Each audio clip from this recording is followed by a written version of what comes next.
大家好，这里是 IT Commander。我们上一期节目呢，给大家用这个 Node MC 刷新这个 ESP Home，制作了一个万能的红外遥控器，可以学习红外代码，通过这个接收头学习到红外代码，然后再通过这个发射头发射给我们的机顶盒，这样呢能实现一个万能遥控的一个功能。然后这个芯片里可以设置很多的遥控代码，我们还可以用我们的苹果手机来控制，比如说这个 IR Power， 大家看我一摁，它这边有个灯会闪。然后呢，我们上一期节目呢，我发现有一个弊端呢，它就是红外代码需要写很多，太繁琐。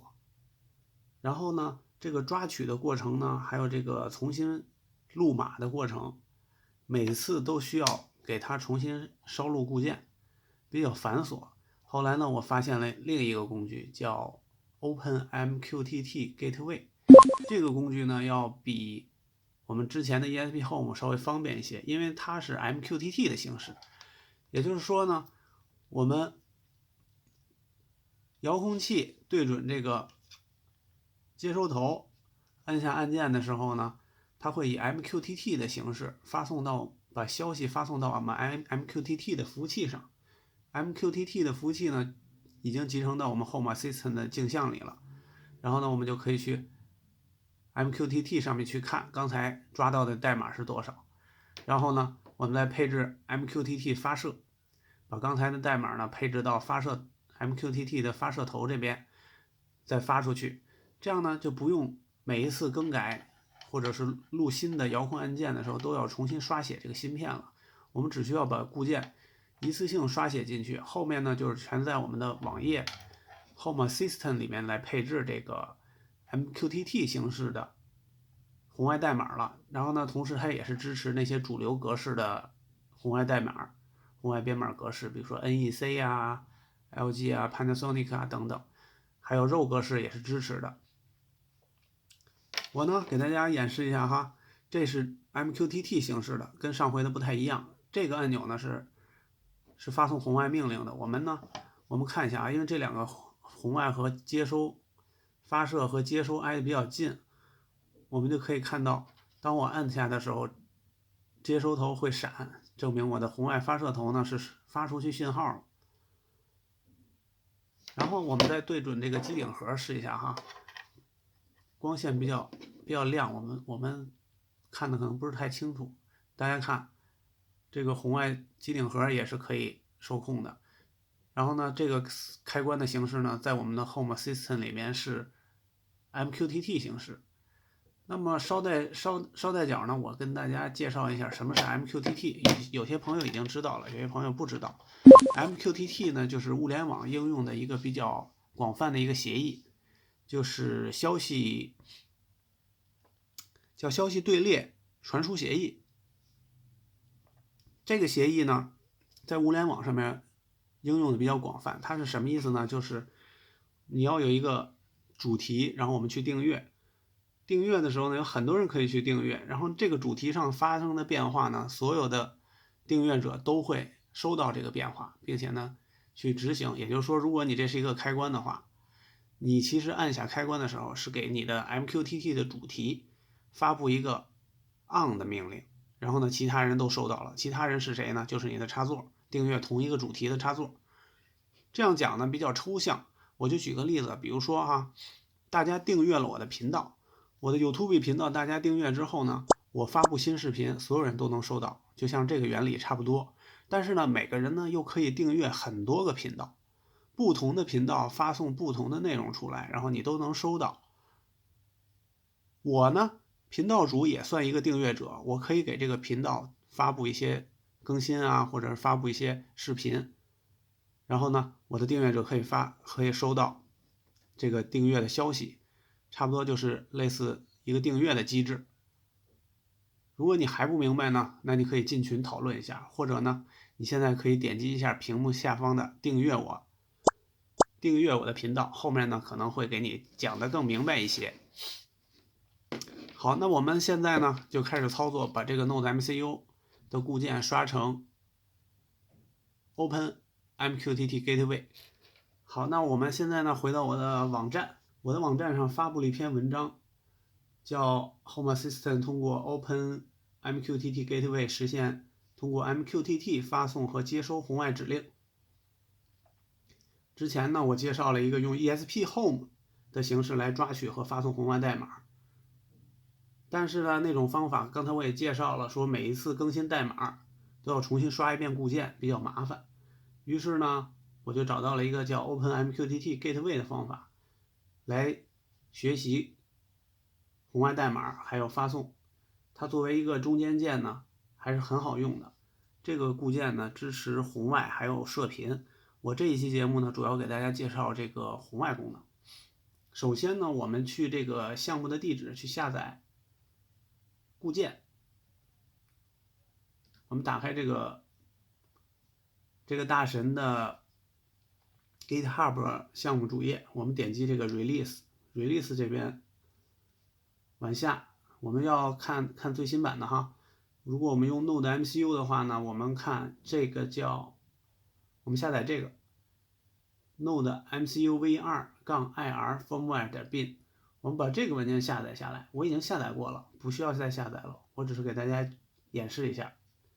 然后呢，下载下来之后呢，我们再下载一个刷写程序，专门这个程序呢就是刷写我们的 Node MCU 的。我们看哈，它有几个版本。如果我们的电脑呢是64位就下 x64， 如果是 x86 的就下 x86 的。它还同时提供一个苹果电脑下面的版本。那我呢直接下载就64位的。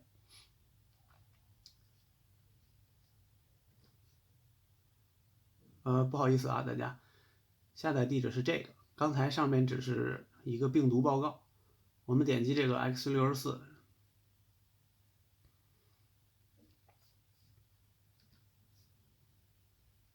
然后大家看，我已经下载过了。我从我的下载里边给大家打开这个 Node MCU 这个软件。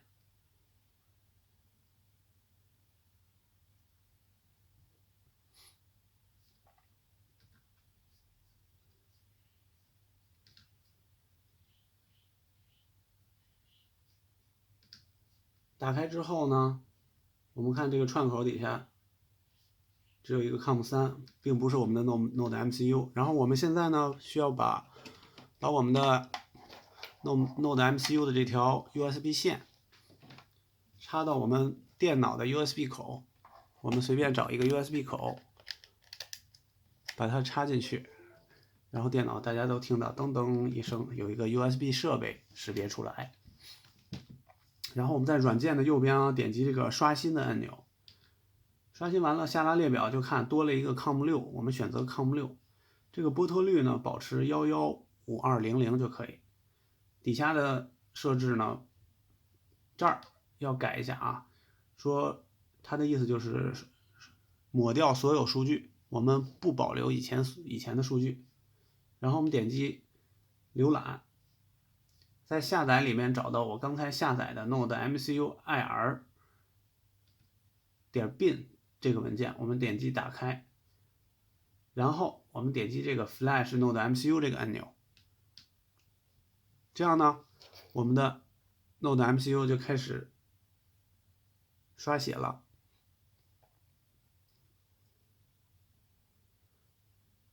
在 Node MCU 刷写的过程中呢，我们这个 ESP8266 上面有一个蓝色的灯会一直在闪，同时呢，软件也会有100%在进行走。我们只需要等它走到100%，这个过程也是比较快的。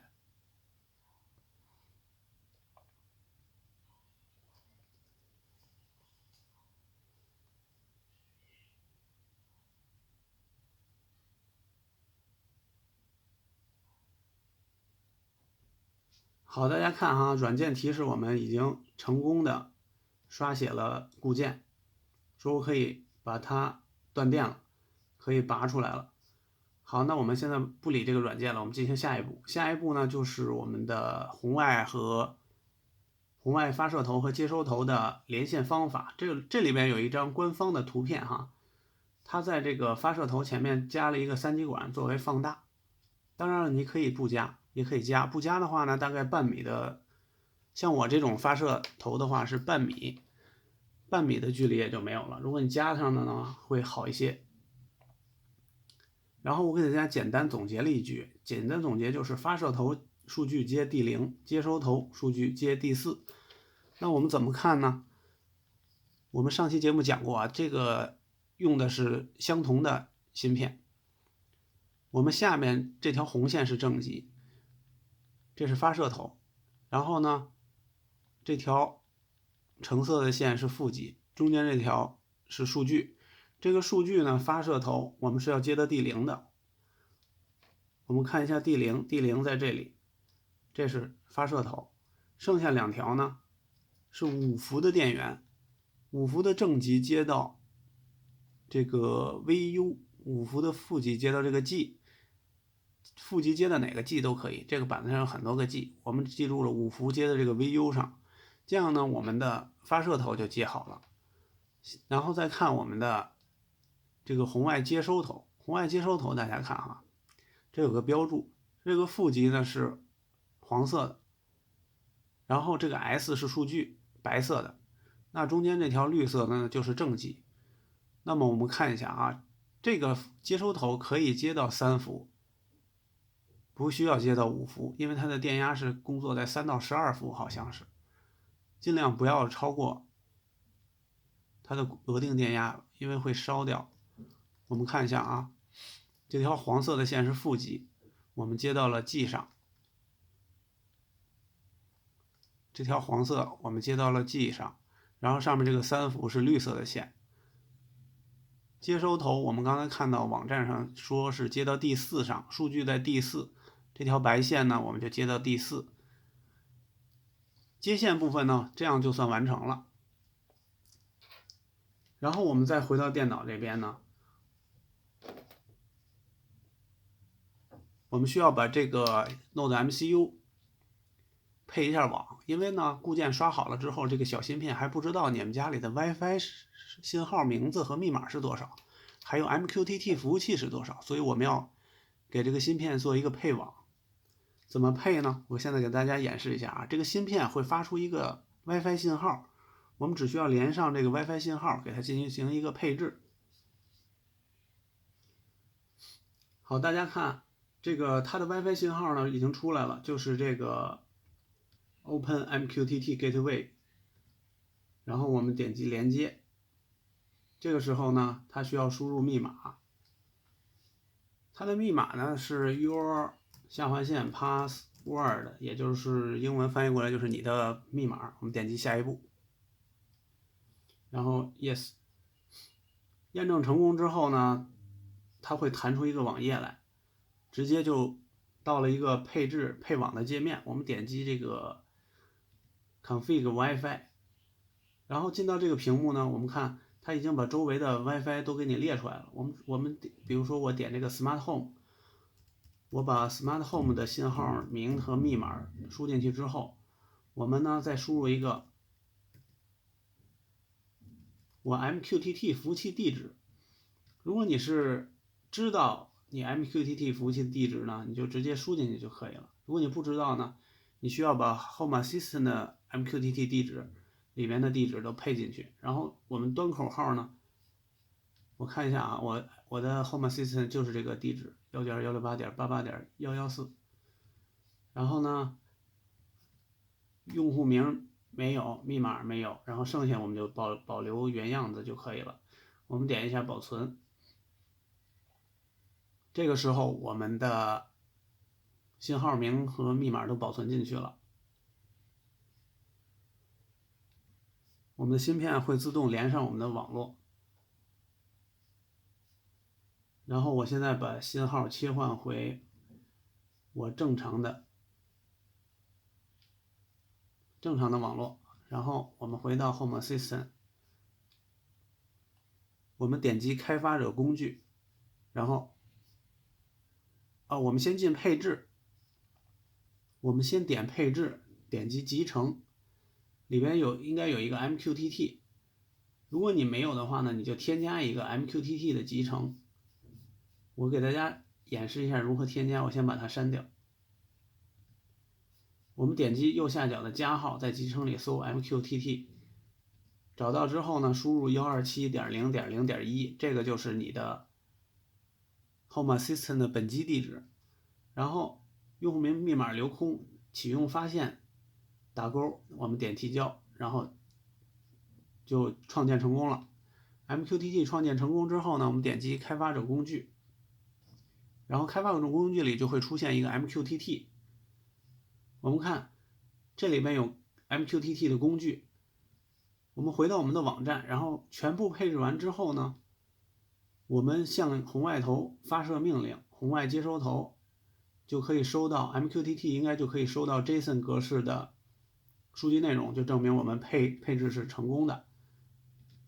然后我们点监听一个主题，刚才我们看到哈 MQTT 的主题是在这儿 home 杠 open MQTT gateway 什么什么什么，那我们就监听这个 home 这个主题，我们输入 home 杠，然后再来一个井号，开始监听。我们看这里边就是刚才 MQTT 收到的数据。那现在呢，我就用遥控器试一下，然后大家看我这个红外遥控器对准这个红外接收头，我摁下去 OK 键，它的这边在闪，然后我监听的那个 MQTT 的主题会有很多代码往出走，这就是它抓到的，这就是我们这个固件抓到的红外代码，并且推送到我们的 MQTT 服务器。这就是我们抓代码的方法。然后我们怎么把它再发射出去呢？大家往后看，我这边网站呢写的比较详细。如果要发送的话呢，有几种方法，一种是 NEC 的格式 ，NEC 格式直接发这个 value 就可以，而且是发到这个主题下。这个主题我们发到这个主题下，我们把这个主题复制到这个发送数据包这个 topic 这块，然后我们试一下哈，这有一条 NEC 格式的代码，我们复制下来，把它只保留 value， 因为 NEC 格式的只保留 value 就可以用。我们点击发送，然后我们回到电视机顶盒这边，我们把红外头放到机顶盒旁边。大家看，我在点这个发送的时候 ，MQTT 往这个主题发送的时候，我的机顶盒是会闪的，我的机顶盒上面有一个红灯是会闪的，所以呢，证明我们这个配置是完全正常的。有了这个工具呢，我们抓红外代码和设置发送红外代码就非常简单了。然后我们再看我们的网站下面给大家举的例子哈，这边有一个 Sony 格式的，只要你不是 NEC 格式的，你都需要定义一个 protocol name。然后如果它是 Panasonic 的话，它 protocol name 也会是一个 Panasonic 的 protocol name。具体的 protocol name 呢，我们要从 MQTT 抓到的数据里边去看。总之这个已经是很简化了。然后关于这个 row 代码呢，我们需要以这种形式往出发。如果你有红外的 row 代码，是要这种形式往出发。我在这里呢就不带大家赘述了，有需要的话呢，大家可以进我的 Telegram 群讨论。然后最后还提到了有一个 repeat 的参数可以定义在里面，可以重复发送多少次。因为大家知道我们红外代码可能如果距离不是很合适的话，它可能发送3次会丢1次啊，或者是发送2次丢1次啊。所以我们可以在这个 repeat 这边定义一下，你按下按键的时候发送多少次出去。然后下面呢就是我们 Home Assistant 里边举例了如何创建一个按钮出来开关。那大家看啊，我这个 Home Assistant 里面已经创建出了一个叫 Air Power 的这么一个开关了。这个开关是没有状态的，没有状态的开关不会像这样的按钮。没有状态的开关只有一个没电一个有电这样的2个标。那我们现在试一下啊，我们拿起这个红外头对准这个机顶盒，我们点一下，没电有电，看它都是会闪的。我们这个创建出来之后呢，这个开关创建出来之后 ，HomeKit 里面苹果手机里面就会自动出现了。那怎么创建呢？我们进入了 Configurator， 我们把网站里边的这些内容粘贴过来，粘贴到最后。大家看我已经粘贴过来了，然后呢，名字给它起一个，随便起一个叫 AirPower。这一条可以注释掉，因为这一条是状态。我们这个开关是无法取回状态的，大家都知道红外是没有反馈的，所以我暂时先把这条注释掉了，也没有用了。然后呢，这有一个 Command Topic，Command Topic 呢就是我们刚才这边这个 URL， 所以呢，我们把这个定义 Topic 定义好了之后呢，我们就是值了，就是这有2个值，一个是 Payload On， 一个是 Payload Off， 这2个值呢，我们用 JSON 格式直接贴到这里，也就是我们在那个 MQTT 工具里抓出来的那个 JSON 格式贴进来就可以用。然后这边有个 Retain :true， 这个意思就是说消息队列永远置顶，就好比我们在论坛里面把一个文章板块置顶，类似这种意思。就是说你进入到这个 MQTT 的时候，永远能看到这条消息，第一眼是可以看到的。好，那我们定义完这个 MQTT 的开关之后，首页就能出现。重启一下我们的 Home Assistant， 首页就能出现那个开关了。苹果手机也是可以有的，也是可以看到那个开关了。然后这个开关呢，我们可以定义出很多个开关，然后定义出很多红外代码。如果大家喜欢我的视频呢，欢迎大家订阅我的频道。本期节目呢，就给大家介绍到这里，希望我的视频能帮助到大家，谢谢大家收看，我们下期节目再见。